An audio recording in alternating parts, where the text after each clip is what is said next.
Hello guys, आप यहाँ heading देख ही रहे होंगे कि square root within seconds. कहने का मतलब इसमें हम स्क्वायर रूट जो है वो कुछ ही सेकंड में निकालना सीख जाएंगे। कुछ ही सेकंड में किसी भी अंक का स्क्वायर रूट निकाल सकते हैं। एक चीज़ हम समझेंगे कि जब किसी भी अंक का स्क्वायर करते हैं जो कि सिंगल डिजिट का अंक हो, तो एक डिजिट का जो स्क्वायर होता है वो मैक्सिमम 2 डिजिट नंबर तक जाता है। जैसे 9 का स्क्वायर 81, 8 का स्क्वायर 64, 7 का स्क्वायर 49 और मिनिमम जो है वो एक अंक तक रहता है। तो हम लोग 01 भी लिख सकते हैं, 2 का स्क्वायर को 04 लिख सकते हैं, 3 का स्क्वायर को 09 लिख सकते हैं।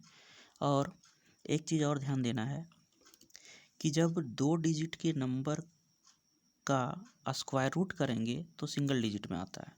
जैसे इसका स्क्वायर रूट करेंगे तो 8 आएगा, इसका स्क्वायर रूट करेंगे तो 7 आएगा, इसी तरह 81 का स्क्वायर रूट करेंगे तो 9 आएगा।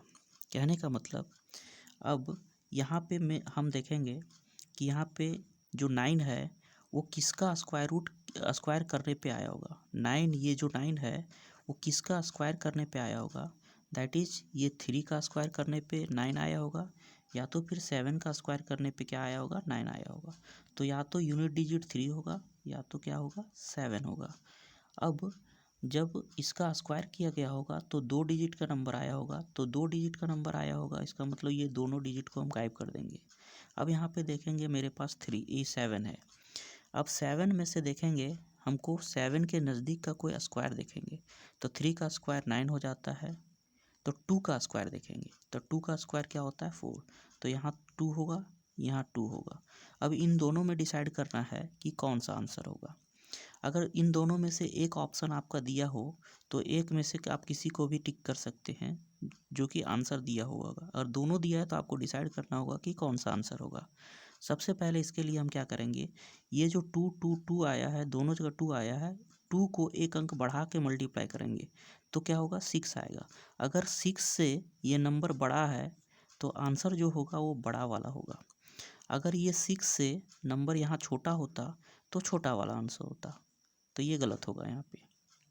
फिर इसी तरह अगर यहाँ देखें तो 4 जो है वो कहाँ से आया होगा, या तो 2 का स्क्वायर करने पे आया होगा या तो 8 का स्क्वायर करने पे आया होगा।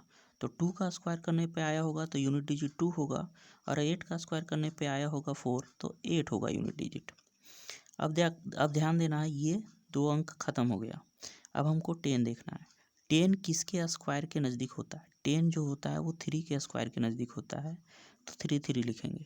अब डिसाइड करना है कि 32 होगा कि 38 होगा। हमने बताया कि 3 को एक डिजिट बढ़ा के मल्टीप्लाई कर देना है, दैट इज 3 4 जा होता है 12।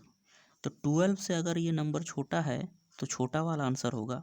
अगर ये 12 से बड़ा होता नंबर, ये नंबर बड़ा होता तो बड़ा वाला आंसर होता। तो यहाँ पे ये गलत हो जाएगा।